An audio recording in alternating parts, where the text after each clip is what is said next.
KKRC. We've got the beloved Project Yeti on the table today. This is the long-awaited last upgrade. I've been waiting to get these last few parts for a while. Actually had a little issue with some shipping with one of the parts, this piece right here. It was stuck in a loop going back and forth between these two cities that was not the correct city. I actually went to the post office and got it worked out this morning, and sure enough, the package was there. So I managed to get it so I could get this video up for you guys. For those of you that are just tuning in, this is an Axial Yeti, as most of you, probably all of you, know. And it is not stock, it is far from it. I've done a lot to this RC over the past months. I'm not sure how long it's been, but I've grown to really fall in love with this RC. When I first got it, it had its issues, just like a lot of people out there who had the Yeti had their own problems and hurdles that they had to get over. But I didn't throw mine to the side. I didn't stomp my feet and give up like a lot of people did. I stuck to it and continued to work through the kinks, and now I've got myself one pretty well performing RC in certain situations. It is completely different than something, say, an SCX10 or even a Wraith. You know, with the independent suspension in the front and this big tub on the bottom, it doesn't have the ground clearance. You know, it's a U4 rig. It's not a full rock crawler, which is kind of what I use it for, and it still continues to impress me. At the particular areas that I go crawling with my group, everything that's out there I can tackle, even things that other people can't. It just makes it look easy, and I've really grown to fall in love with this RC and the way it drives.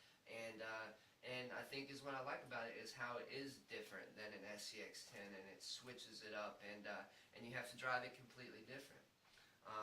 But we've put a lot into this over the past couple months. So for those of you, like I said, that are just tuning in, just a quick review. We've put in new electronics. We've got a sensored system in there, Mama Max Pro with the Pro 4.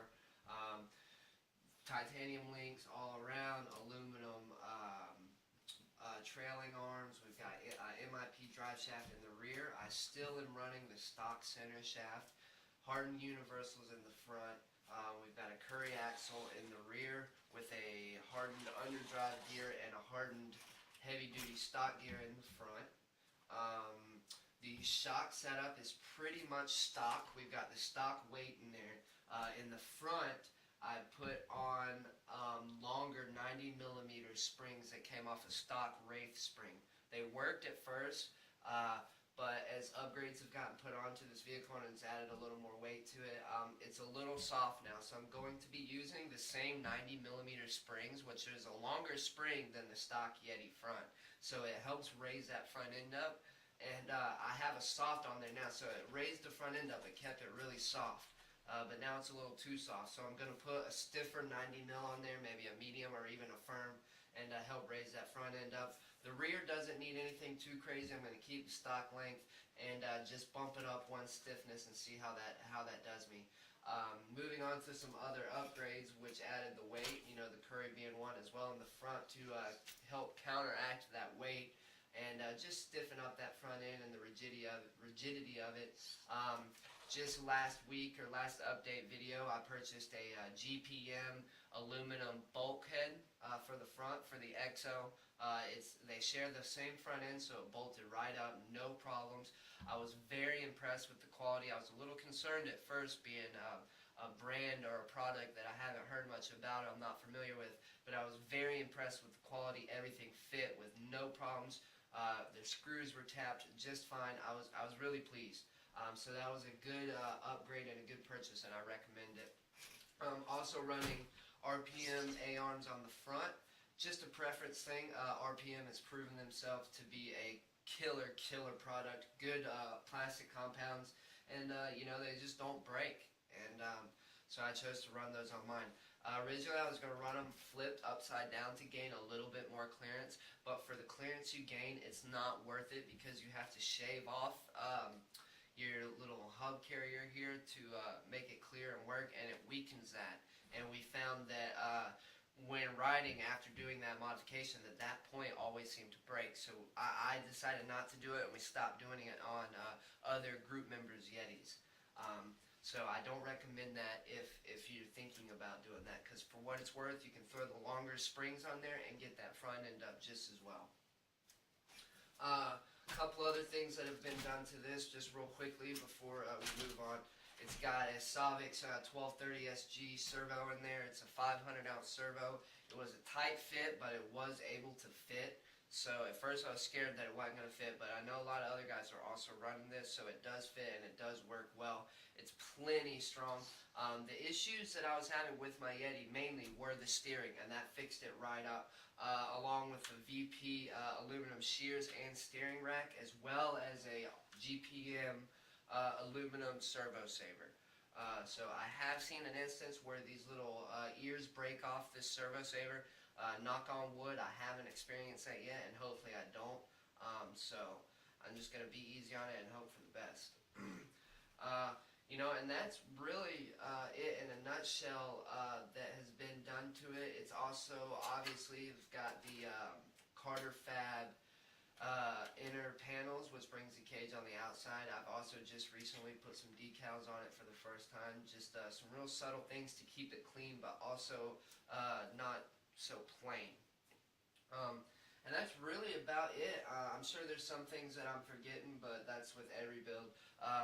The wheels, I'm running the Voodoo Ot 6. They're a U4 tire. They're not a crawler tire. At first, it did not work well, but now that they have gotten broken in a little bit and the foams are a little softer, which I'm running the Double Deuces Crawler Innovations foams, now they perform pretty well, and this thing has good top speed on it as well. I think I'm running a I want to say a 12-tooth pinion and the stock Spur. So that brings us to today's upgrade and the last upgrade that is going to be in this series. There's still a lot of things that I want to do to this Yeti in the future that will be done, and I will update it as I go along. But for now, I've got a new build coming in the studio, as some of you may already know. But I'm going to actually be rebuilding an old rig, my SCX10, and it's time to focus my attention to that and just sit back and enjoy this creation for a little while as it is. So to wrap it up, we're going to put on the last few pieces of the puzzle that will really make this thing run. So the stock motor mount is plastic, which posed a problem for some people because it would warp under the heat and the intense torque, especially with these Pro 4 HD or the stock 550 can size motors. A lot of torque. So it would get loose and warp. Your gear mesh would slowly over time spread out, and then you would strip your spur or your pinion. It would just wreak havoc. So I've decided to purchase the aluminum motor mount set. I went with Hot Racing. The Axial one was out of stock. I could not get it. It is a little pricey as well. That being said, this is not cheap either, but Hot Racing has really stepped up their game. I've purchased a couple other parts from them and have been extremely impressed just of the quality, the machine work, the way it bolts together. I'm impressed with their quality, so I'm comfortable and trust using them on my RCs. So since I couldn't get the Axial one, other than that, and knowing that these are good quality, I went with the Hot Racing. I love the way it looks. It's got the nice blue anodized, which doesn't really match the RC. I guess you could say it matches the little nylon nuts there, but it's not a big deal. It's going to be covered up by that cover.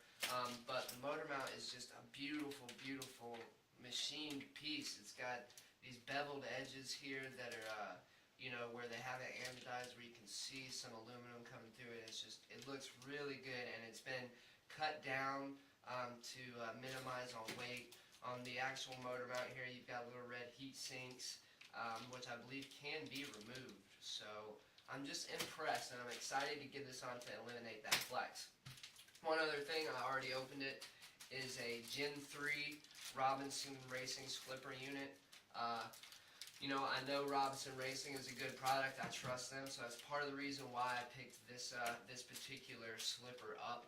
But also because after I added in the slipper plates, the pads, the washers, the steel Spur Gear from Hot Racing, it came up to actually more than what this Robinson Racing whole unit costs, which came with the spur, the bearing, the slipper, the pads, the spacers, everything you need. So it was a no-brainer for me. So that's it, guys. That's what is going to go on to this video and on this rig for this video. Can't talk as always. You know, unfortunately, I did not get that center drive shaft. I don't think it's necessary right now. I haven't had issues with it, so I'm going to hold off and put that money towards the Jeep rebuild. So I'm going to get you in closer here, and we're going to put on these parts and see how they look, and we'll see if I come across any issues. If I do, we'll go over them. The motor mount is pretty straightforward. I'm going to go ahead and just throw that on. When it comes to the slipper, I'm going to do that on camera for you guys so you can see how this particular slipper is installed. It's a 2-piece unit or a 3-piece unit, I guess you could say, but it looks pretty straightforward, so I'm going to get to it. Welcome back, guys. Just wanted to give you a quick update here. The motor mount install here, this piece, actually turned out to be a little bit more in-depth than I was expecting. I should have known, just because of the simple fact that the screws that you have to get to get the old plate off are located down here at the bottom of the plate, which all this stuff here, the front bulkhead, all this is in the way, hindering you from getting a screwdriver in there to get them loose. So you can either remove all of this, or you can drop your 2 drive shafts here in the rear on your back differential, or transfer case, excuse me. What it is, simulated transfer case. It's really just the transmission. But you drop your one coming out to your rear and your one coming out of the front output going to your front bulkhead. If you unscrew those 2 set screws and drop those drive shafts, then we should, in theory, be able to remove the 4 screws on the bottom of the tub here and pull out the whole transmission. So it's really not that much more in depth. I just was hoping I wasn't going to have to pull the transmission out. But this gives me a good opportunity. While I have this pulled out, I'm going to go ahead and crack it open and marine grease it, because I don't know if there's grease in here or not. I think there may be, but I think it's, you know, it's their standard stuff they use, and I just think it'd be wise to maybe go in there and put a little bit of my own grease, or just see what's in there. It's always good to know and understand how your RC works, so if something ever happens to it in the future, you will have a better understanding of what may be going wrong. So I just wanted to update you guys real quick on what's going on here. It's a little bit more in depth. So I'm going to go ahead and remove the 4 screws on the bottom of the tub here and pull the transmission out. I've already removed the 2 drive shafts here. So I'll go ahead and try to pull you in closer so you can see it. Of course, you're not going to be able to see those drive shafts, but I'll get you in close so you can see what's going on here a little bit. So basically, on this plate here, the screws that hold it on are on the bottom, and if you look down here, there's no way to get to that. So I'm going to go ahead and pull it out and marine grease it and assemble this. From this point forward, it'll be pretty straightforward, real simple install. I think it's about 6 screws to mount the whole thing together back onto it, and we'll bolt the transmission back in after it's been all greased up and installed, and then we'll go over how to install that slipper unit. We'll be right back. So we've got the transmission pulled out. It was pretty simple, actually. Like I said, it was the 4 screws on the bottom, as well as 2 more holding the scale transfer case onto the back of the tub as well. So I pulled it out. Feels pretty smooth, actually. I'm a little impressed. So I'm still going to crack it open just to see how it works and what it looks like inside of there. It's a pretty big transmission, actually, but it is that 2-speed, remember. which one day, hopefully, Axial will release it. You never know. So, guess that grub screw there.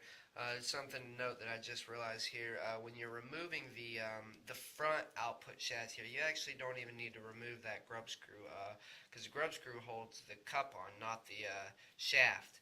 So you can screw that back in, and the shaft will just come right out. So that's something to note. The screws I was talking about are right here. There's your 4 screws or 3 screws or however many it is. I believe it's actually only 2. So we've got the 2 screws there. We're going to pop them off. Those 2 holes there are for the screws that mount the cover on, or the rear guard. This piece right here, just like that. So we're going to go ahead and assemble this up real quick. Alrighty guys, we're back. I've got the motor plate here mounted onto the transmission. Everything bolted up just fine, no issues, as expected with hot racing. And just as I was mentioning before, that finish on top just looks really good, and the beveled edge there, I really like that. And up here, see if I can get you. You can see the blue heatsink on the motor already mounted, ready to be mounted onto the motor mount. So, wanted to go over this slipper with you. It is very straightforward, but I figured I would show you guys anyways. It is actually pretty darn simple.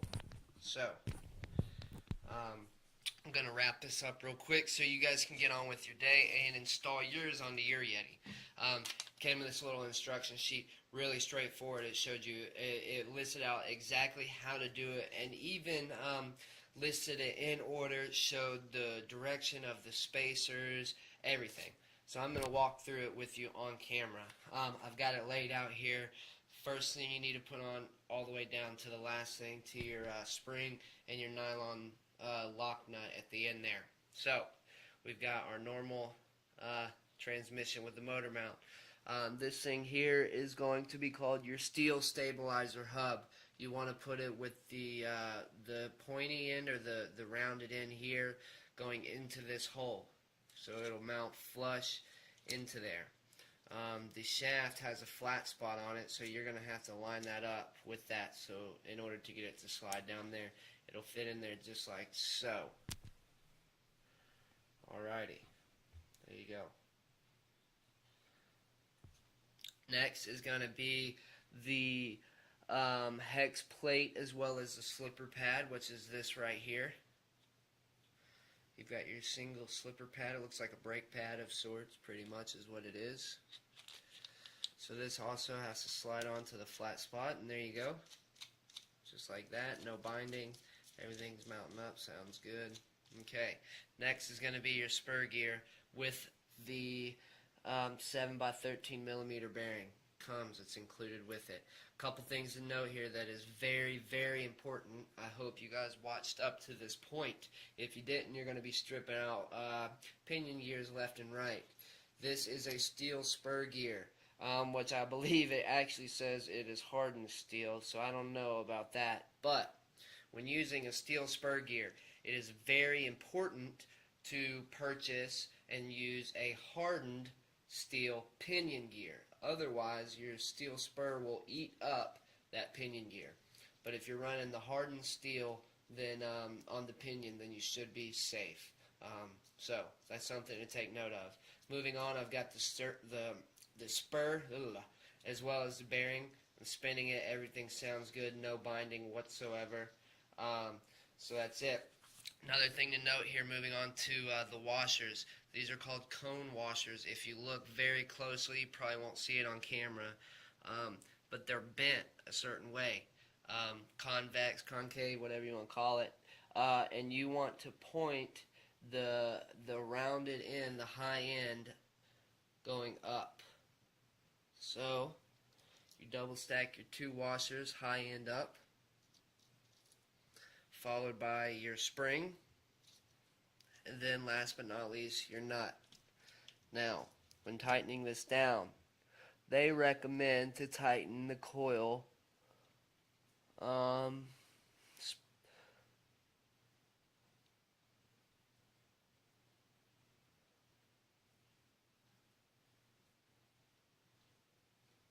So basically you want to tighten it all the way down and then back it off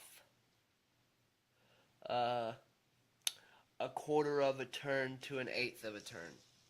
Which obviously I just hand tightened that there. I wanted to spin it, make sure there was no binding. I'm going to go back and put some fresh Loctite on there to really lock this thing down so it doesn't come loose, because I've experienced that in other rigs with the steel spurs and whatnot. But that's it, guys. That sums it up.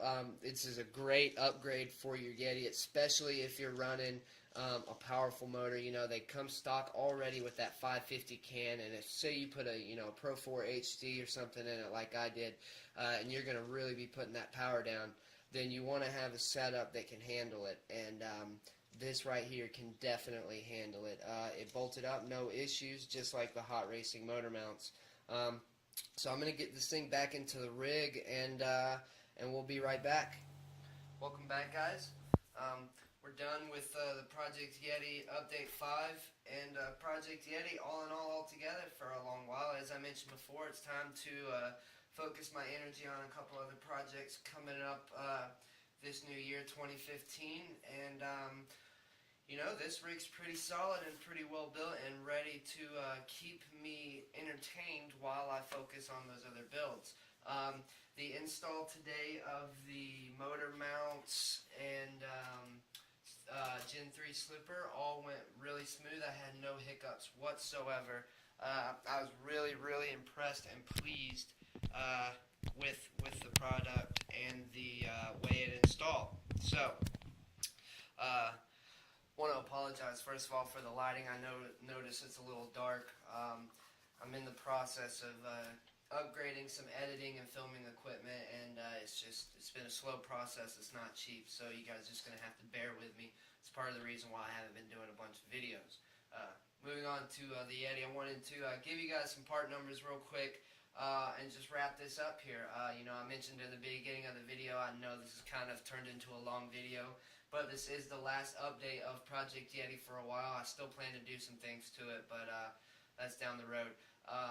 But, you know, I mentioned before how much I really enjoy this rig and how well it performs. So, you know, I'm excited to continue to run this thing and watch it evolve.